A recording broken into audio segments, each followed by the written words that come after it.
Bonjour à tous et bienvenue sur Crypto Flash, la chaîne de l'actualité crypto. Aujourd'hui, nous allons parler de l'affaire Ripple XRP, du nouveau avec le combat contre la SEC. On va aussi parler d'Aptos qui a été KO pendant plusieurs heures hier et on a le post-mortem qui vient de sortir. Je vais vous parler aussi de MakerDAO qui arrête pas d'engranger des bénéfices, c'est assez hallucinant. Binance, une mauvaise nouvelle pour Binance en Europe après la bonne nouvelle d'hier. Je vais aussi vous parler de Memcoin avec un Memcoin associé à Uniswap et de plein d'autres choses. Pour ceux qui connaissent pas la chaîne, tous les jours je vous fais la synthèse des meilleures actualités crypto du jour. N'hésitez pas à vous abonner et activer la cloche pour ne rien rater.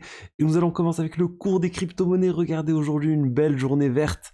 Bitcoin 29 500 $ plus 2,7%, Ethereum 1600 $ plus 2,31%, XRP plus 6%. Globalement, c'est une très très bonne journée pour les crypto-monnaies. Alors hier, qu'est-ce qui s'est passé? On a eu Aptos, vous savez Aptos, la blockchain qui est sortie maintenant il y a quelques temps pour les 1 an d'Aptos, et ben la blockchain est tombée KO pendant près de 5 heures, elle ne fonctionnait plus du tout. Qu'est-ce qui s'est passé? Ben, il y a eu un bug qui a été introduit sur Aptos en août dans une mise à jour, et là, le 16 octobre, ben, il y a eu cette problématique, enfin pas le 16 octobre, pardon, le 18 octobre, il y a eu cette problématique. C'est sorti, ça a duré plutôt pendant plus de 5 heures. Plus aucune transaction ne pouvait passer sur Aptos. Ça nous rappelle, bien sûr, Solana. Aptos se positionne comme un concurrent de Solana, c'est aussi un concurrent sur le downtime, le temps, on va dire, où la blockchain est KO, par rapport à Solana. Solana se porte beaucoup mieux depuis le début d'année 2023, globalement. Solana se porte beaucoup mieux. Maintenant, c'est Aptos qui a des problèmes de stabilité, donc espérons que ça s'améliore, mais c'est une mauvaise nouvelle pour moi, pour Aptos. Alors, est-ce que c'est pour ça que Solana est en hausse aujourd'hui? Je ne sais pas.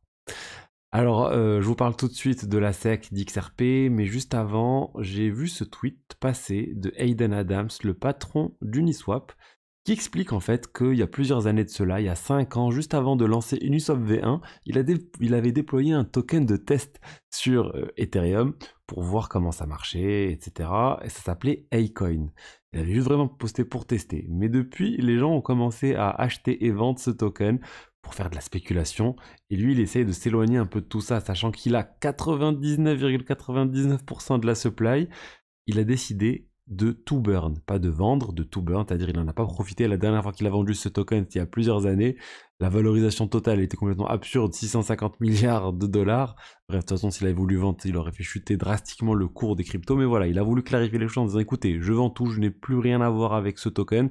S'il y a des gens qui veulent trader et qu'ils le fassent, mais moi je veux sortir tout ça. Et s'il vous plaît, arrêtez d'utiliser mon image comme l'image de ce token. Si vous continuez, je vais tout simplement faire des demandes pour que vous ne l'utilisez plus sur les plateformes, etc. et pour faire des demandes de takedown. Donc voilà, attention à ce même coin, ça n'a vraiment rien à voir avec Hayden Adams, le H-A-Y. Même si il y a les 3 premières lettres du nom Hayden, ça n'a rien à voir. Ensuite, je vous ai parlé de la bonne nouvelle de Binance en Europe il y a quelques jours avec le nouveau partenaire bancaire Euro qui était retrouvé. La mauvaise nouvelle, c'est que la carte Visa Binance en Europe se termine. J'ai reçu le mail aujourd'hui de mon côté. Plus de carte Visa à partir de décembre 2023, donc c'est dans pas si longtemps que ça.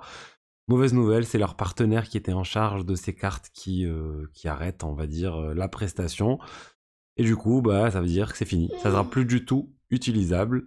Et voilà, donc maintenant il faut trouver peut-être un autre partenaire bancaire ou un autre fournisseur de cartes.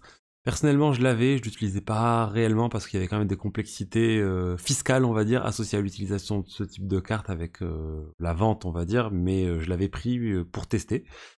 Et voilà, c'est quand même dommage pour Binance qu'ils aient arrêté tout ça. Ensuite, la bonne nouvelle d'hier soir, qui est sortie juste après que j'ai publié la vidéo, c'est la SEC qui vient de laisser tomber un certain nombre de procédures juridiques envers les anciens cadres, enfin envers les actuels cadres dirigeants de Ripple. En gros, la SEC avait porté plainte contre le président de Ripple et contre aussi le chairman. Ils avaient porté plainte pour un certain nombre de choses et ils ont retiré leur plainte contre les cadres dirigeants de Ripple. Alors, est-ce que ça veut dire que c'est la fin du procès SEC contre Ripple? Non, absolument pas. Et ne croyez pas ceux qui vous disent que c'est la fin. C'est juste la fin contre les cadres dirigeants. Mais c'est une bonne chose. Il faut prendre les victoires là où il y a des victoires. Là, ça reste une victoire et XRP profite bien de cette annonce. D'ailleurs, c'est la plus forte hausse de XRP depuis plus de 3 mois en un jour, 10,5%. Et voilà, bonne nouvelle. Mais ça ne veut pas dire que c'est fini. Clairement, selon plusieurs sources, ils sont pas du tout en train de retirer leur plainte contre Ripple.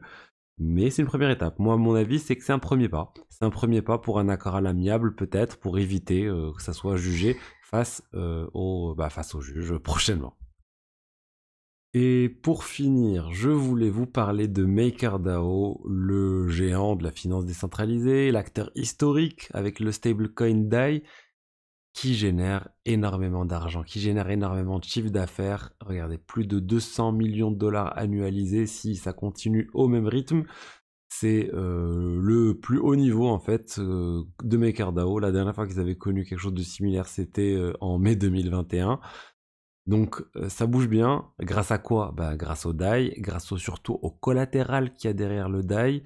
Il y a beaucoup d'USDC sur le DAI et d'autres choses qui sont utilisées par MakerDAO pour investir sur des bons du trésor qui génèrent énormément d'argent. 5% de rendement sur des choses qui vaut des milliards, c'est vraiment énorme pour MakerDAO et c'est comme ça qu'ils arrivent à générer autant d'argent. Donc bonne nouvelle pour Maker, bonne nouvelle pour leur token aussi, le MKR. Et maintenant, ils vont essayer de continuer de faire ce type de choses. Moi, personnellement, je suis pas très fan de ce stablecoin. Au début, l'idée était très très bonne. Stablecoin décentralisé basé sur l'Ether. Après, ils ont connu une période où il y a eu, on va dire, un manque de stabilité de leur stablecoin et du coup, ils ont décidé d'ajouter un certain nombre de mécanismes pour stabiliser le protocole, de rajouter de l'USDC, etc. Et depuis, ils sont en train de s'éloigner de cette idée de stablecoin complètement décentralisé. On a quelque chose d'extrêmement centralisé en fait pour acheter, enfin plutôt pour essayer de contrôler la stabilité. Moi, je suis pas très fan. Il y a plein d'autres stablecoins qui existent, plein d'autres mécanismes beaucoup plus décentralisés qui existent. Et voilà, donc je voulais quand même vous en parler, mais c'est une bonne chose pour le token maker. Et petite découverte du jour, c'est pas du tout sponsorisé ce que je suis en train de vous dire.